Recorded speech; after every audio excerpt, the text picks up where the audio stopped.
Mes enfants sont contents du métier que je fais. En fait, avoir une maman qui est maîtresse, en fait, déjà, c'est un métier qu'on se représente en tant qu'enfant. J'ai exercé pendant une quinzaine d'années dans le domaine du marketing au sein d'un groupe de presse. À l'approche de la quarantaine, j'ai eu une certaine lassitude pour le monde de l'entreprise et je ne me projetais pas dans cette voie pour la suite de ma carrière. Et donc, je me suis posé cette question de l'enseignement. Je me suis renseignée sur la marche à suivre pour devenir enseignant. J'ai passé en juin 2020 le concours de recrutement de professeurs des écoles et je suis actuellement professeure des écoles stagiaires, toujours en classe de CM2. Et je suis ravie de mon choix et je n'aurais pas envie de revenir en arrière.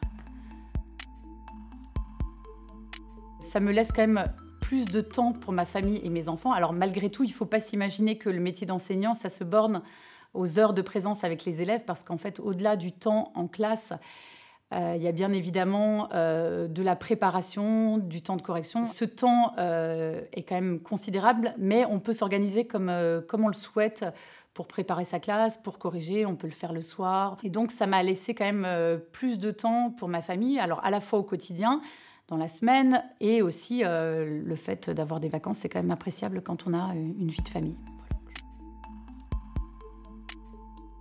Ce que j'ai découvert en fréquentant une école, en étant en formation également, c'est qu'en fait, le métier d'enseignant n'est pas du tout un métier fermé, en particulier dans l'enseignement catholique, parce qu'en fait, on peut à terme soit faire une formation pour devenir enseignant spécialisé, soit devenir à son tour formateur. On peut être tuteur de jeunes enseignants stagiaires ou à terme éventuellement devenir chef d'établissement.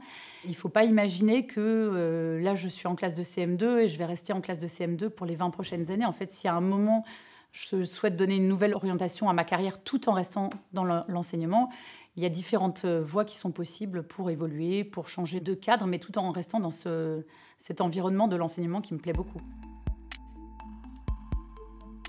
Dans les modalités d'apprentissage, on est assez libre de tester de nouvelles choses, de faire évoluer son enseignement.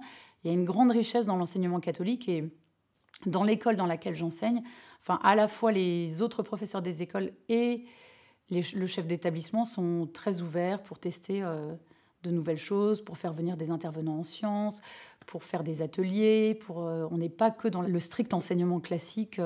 Tous les matins, on fait des maths, tous les après-midi, on fait du français. Et voilà, et ça ne dérive jamais de ce cadre-là.